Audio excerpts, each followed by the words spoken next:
Bhagavad Gita is a book of mankind's collected experience of and answers to life's most basic questions. Who I am, from where do I come, what is my purpose and destiny, and most practically, how do I find happiness? These podcasts originate in the lectures of Neil Bhatt, a disciple of Swami Chinmayananda.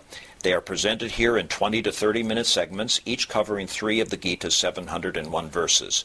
Welcome to Gita Wisdom for Daily Living. So we are now discussing Chapter 2, Sankhya Yoga, Yoga of Knowledge.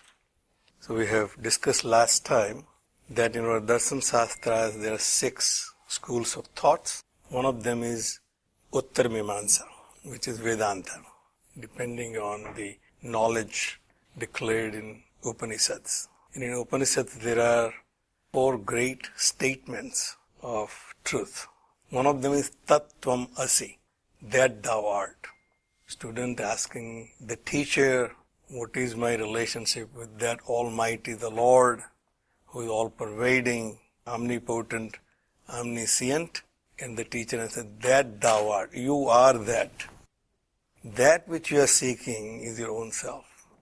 That statement, that Mahavakya, is elaborated in Bhagavad Gita in 18 chapters, according to many commentators. Out of this 18 chapters, the first 6 chapters describes you part of that statement, that you are. The first 6 chapters describe who we are as individual beings, all about us and our limited self. The next 6 chapters describe that ultimate self which I am trying to seek, its identity. Who is that? What is that? Which has control over my life and on this universe. That none other than your own self. So that aspect is then described in chapter 7 through 12. The first 6 chapters culminates into Dhyana Yoga, Yoga of meditation. Once I learned about my own self, then I contemplate on it. I learned from the books, learned from the Guru, now I contemplate on it. And that is Dhyana Yoga. Chapter 6. Then 7 through 11 describe what the nature of the ultimate self is. That culminates into Bhakti Yoga, Yoga of devotion. Once I know the nature of that self, that ultimate self, the supreme self, then I develop devotion.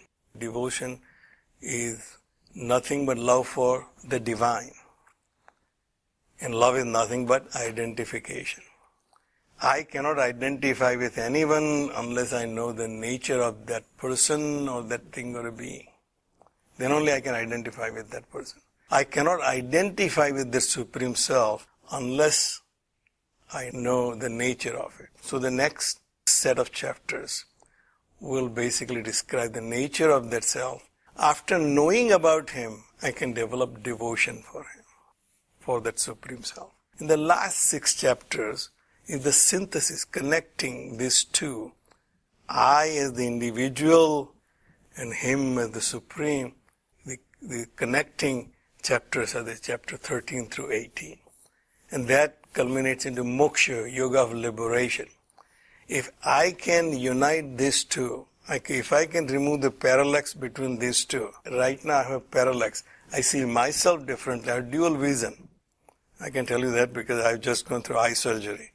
And they keep testing me every 4 weeks or so. And so what do I say? I still see double. It's okay, then you continue your drops on 6 more weeks. That parallax removal will give me the 20/20 vision, if I can. So here, if we can remove this parallax between the I, the individual, and I, the Supreme, then I'll have liberation. And I'm liberated from the confusion about who I am and who the God is. So that's the quest of learning Bhagavad Gita. We have started chapter 2. The real teaching starts from chapter 2. So far we have seen the scenario, what Arjuna has faced in chapter 1. We have seen that he was enthusiastic in the beginning. He was all driven by his desires and his ideas and his ego about who he is. He is the best among all the archers. His desire is to set the score with Duryodhan and get the kingdom. And then when he saw the enormity of the task, he breaks down. So we have learned in our discussions of Tattva Bodh and Atma Bodh that our thinking entity has four parts: Mana, Buddhi, Chitta and Ahamkara. With the same entity, thinking entity, has four aspects. Just like I am a one person, but I can be a father at one time, an architect at other time. Chitta, which is the thinking entity, has four parts.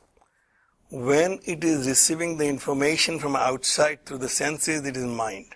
And at that point, it does not know whether this information is valid or invalid, and therefore it is in a doubt, to be or not to be. That's mind. Once that information passed on to the intellect has a memory bank of all the previous experiences. Based on that memory bank, intellect will decide what it is all about. When I look at outside, and it's sunny outside, I know I do not need to carry umbrella. That decision came from my intellect. Because it is sunny outside, that means it's not raining and I don't need umbrella. Very clear, intellect is decisive. So the intellect is the decision maker. When I am facing any situation, it has to decide what to do. Intellect is the decision maker. Ahamkara is the one who says, I am thinking and I am deciding. So intellect is a very important part in taking the decision in any situation. What we have seen here is, intellect is very capable in situation is very clear, cut and dried. It's not raining outside, I don't need umbrella. It's not really a huge decision to take. But when I face a situation which is not clear, reaching a fork on our path, we are going someplace on an unknown territory, and we just a direction, just continue on 695 and you'll reach there. Well, you get somewhere and there's a fork and there are no clear signs which way is 695. That's where the decision becomes complicated. Now, intellect does not have a real guidance because it did not account for. That experience it did not have. All the study which I have done where I'm going, it did not say there was a fork in your road. Once we face that situation, more we try to figure out ourselves, more we get into trouble. At that point, the wise person will do one thing. He will stop and say, let me ask direction from somebody. Somebody who knows which way is 695. And then if I find a right guru, he will tell me which way to go. And if I follow that path, then I'll reach my destination. But if I doubt him also, he said he didn't look right. Maybe he's trying to distract me, so I'm going to take other route. That means I asked the direction, but I did not have faith in him. So such situation tells us that when I face a fork in the road in my life, I have to find a right guru. And then surrender to him completely. And then get the guidance. Now, once I get the guidance, I have to follow it if I want to get the right outcome. So Arjuna is at that point. So last time we have seen that after even concluding all his arguments in chapter 1 about why he does not want to fight, he put a normal argument that they are my cousins and my teachers, I shouldn't be killing them. Then he puts a larger argument saying, not only that my family will be suffering, but I'll be destroying the whole society by doing so, by having this war. And he obviously wanted validation for Krishna. When he didn't hear anything, he just sat down in his chariot. And then the first 5 verses we have seen, he continues the argument saying, I have decided I'm not fighting. And therefore I am telling you that Gurun ahatvahi mahanubhavan Sreyo bhoktum bheksham api ihaloke. He wanted to convey to Krishna how firm he is in his decision not to fight this war. That I would rather live a life of a beggar than killing my very noble teachers. Atva artha kamastu gurun ihaiva bhunjiya bhogan rudir pradigda.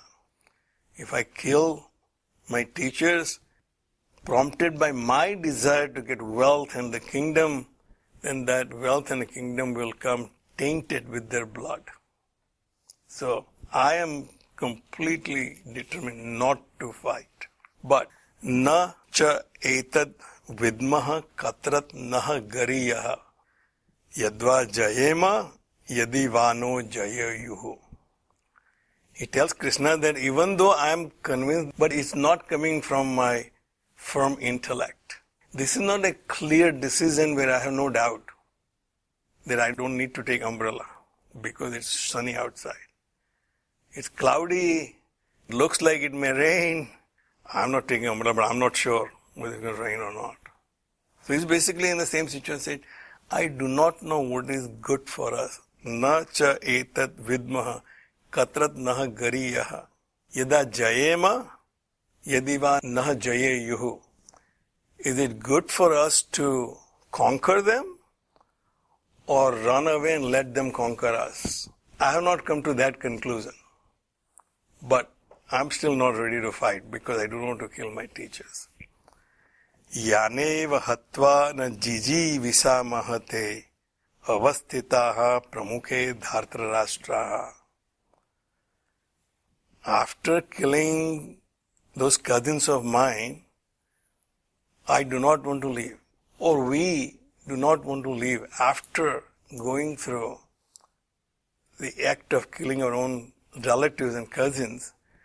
Those Dhartarashtra, those cousins are standing right in front of me. They are ready to do so. Even though we do not want to leave after killing them, they are standing right in front of me. What am I supposed to do? So the next verse, which is very important, it says, Karpanya dosa upahat svabhavaha. Now he is describing his situation. So he wants to make sure that Krishna understands that he is not taking this decision with a firm intellect, the grasp of the situation. My intellect is not available to me. I'm gauging my situation. So as we have discussed before, that when our thinking entity is overwhelmed by information, the intellect actually shuts down. So when we're angry, it has an overload of emotions and therefore intellect shuts down. So that memory bank is not available to us to guide us. It's like a safety mechanism. When there's overload of electricity, the breaker will trip off. At that time, electricity is not available. Even though I need it badly because my computer, I was running something, I said no, but not available because electricity overloaded. So here the situation, the enormity of the situation has blocked his normal intellect.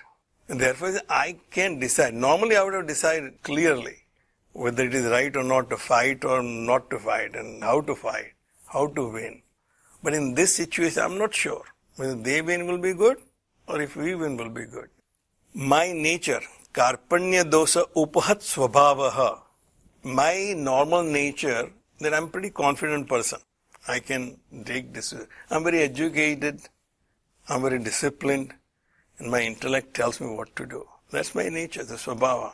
With karpanya dosa, it is now has defect, dosha, defect, of pity, overwhelmed by pity. That I have now become an object of pity, that I can take the decision myself. Pruchhami tvam dharma asammudha chetaha. Now I'm asking you, the one who does not know what is right and what is wrong. What is my duty right now? Dharma asammudha chetaha. My entire life is driven by my thinking entity, intellect. That tells me every morning what to do when I get up. This is the time you have to go and brush your teeth, then take bath, and then get ready and go to office. But if I get confused and say, okay, what is first? Go to office first and then come into that, because intellect is not available to me. He said, Pruchhami tvam dharma asammudha chetaha. I am dumbfounded in my intellect of what my duties are, or what is my duty right now. I'm facing this situation.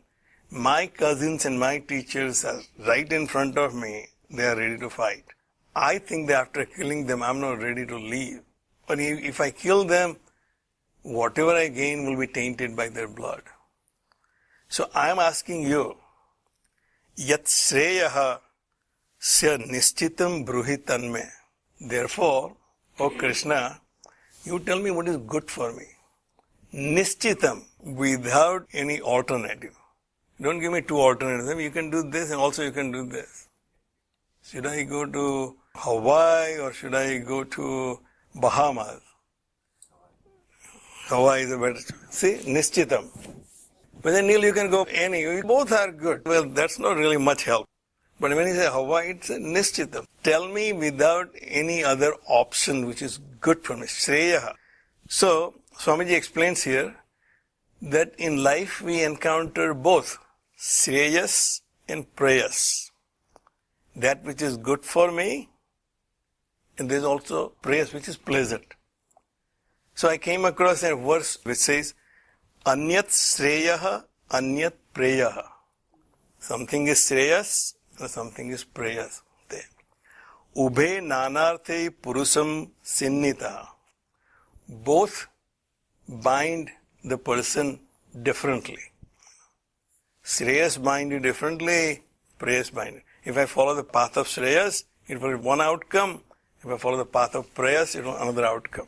Tayaha Shreyaha Adadanasya Sadhur Bhavati. One who follows the path of Shreyas, he becomes a holy person. He becomes a good person to evolve as a divine being. Sadhur Bhavati. Athatiya Uprayo Vrunite. But the one who chooses the other one, the Prayas, he falls from his dharma.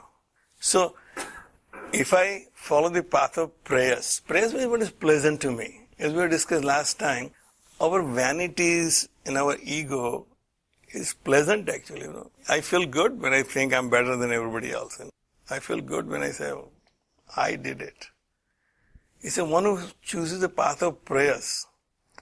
It feels good, but not good for me.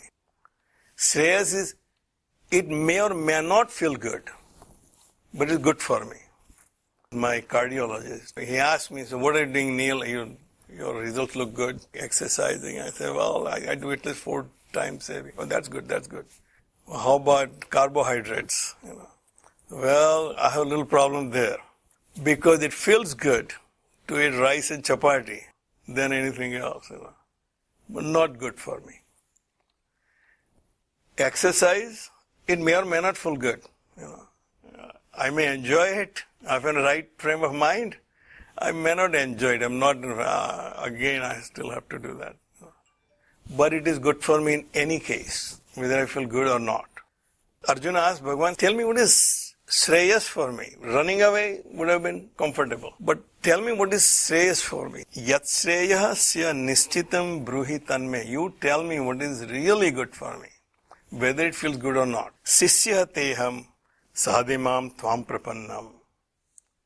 And you tell me this because I'm making this commitment that I'm your disciple. Whatever you tell me, I will believe that, I will have faith in it, and I'll follow that. That's called Sisya. We listen to news, we're getting information, but we are not Sisya. We get information, we like it, we may not like it.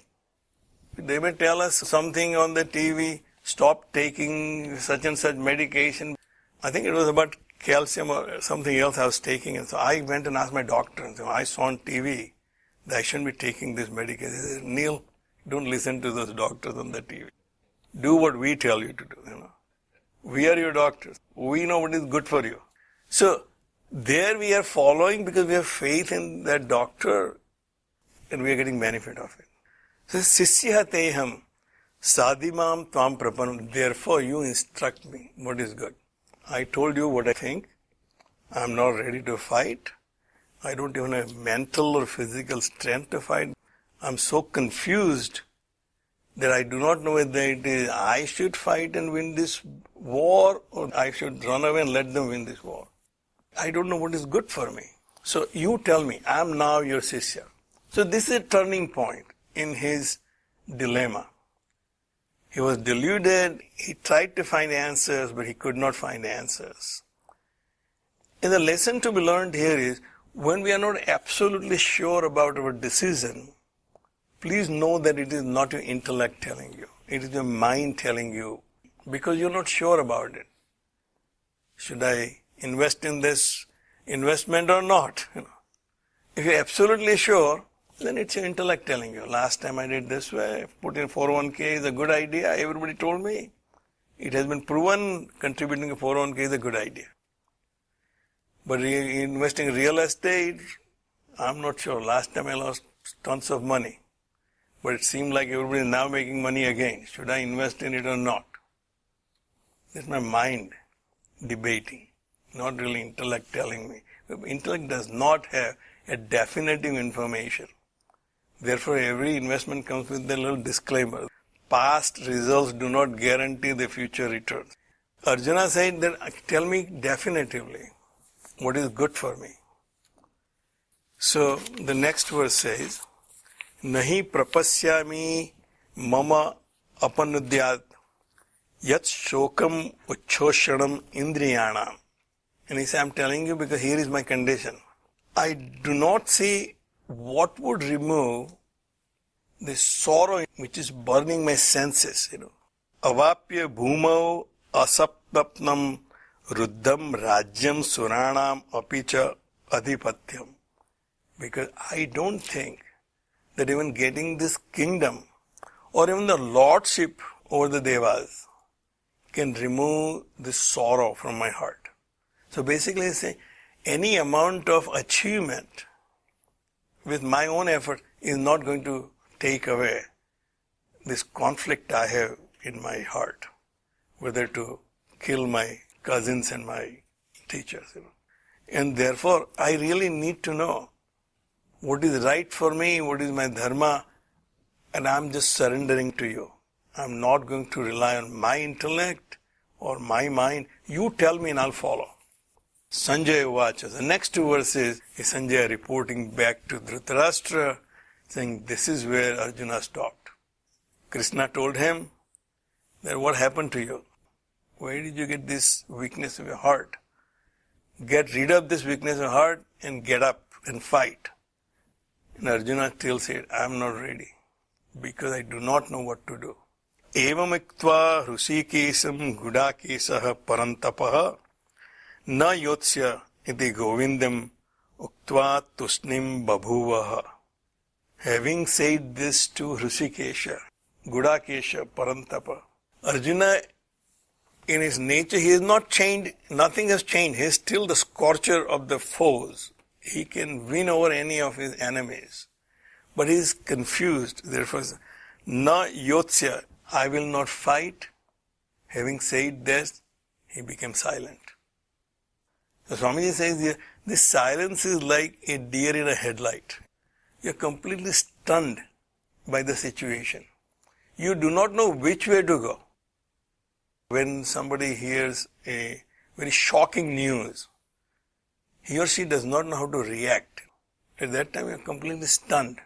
Here, Arjuna is Tusnim Babhuvaha. He became completely silent. And then the next verse is Tam uvacha Hrushikesaha prahasanniva bharata Senayoho uvayoho madhye visidantam idam vachaha prahasanniva. As if smiling, almost smiling. Krishna, tam uvacha Hrushikesa. To him who is visidantam idam senayoho uvayoho madhye. One who is completely dejected and despondent between these two armies, Hrushikesha, the Lord of the senses, if you want to take that meaning here, the Lord himself, as if smiling, that now I know that you are in the right frame of mind to take guidance. Previous time you said, I'm not fighting because I'm saving the society. So he used very harsh word. How did you become this? What have you been thinking? Get up and fight. Well, pretty harsh words, but didn't work. And Krishna knew that he needs a shock treatment first. And once he is in a right frame of mind, I can tell him what is right. So therefore, smiling, Krishna said thus to the one who is completely dejected, located between the two armies. With that, we'll stop here. Om Sarve Bhavantu Sukhina Sarve Santu Niramayaha Sarve Bhadrani Pashyantu Ma Kaschid Dukkha Bhag Bhave. Om Shanti Shanti Shanti. Harihi Om. Shri Gurubhyo Namaha. Harihi Om.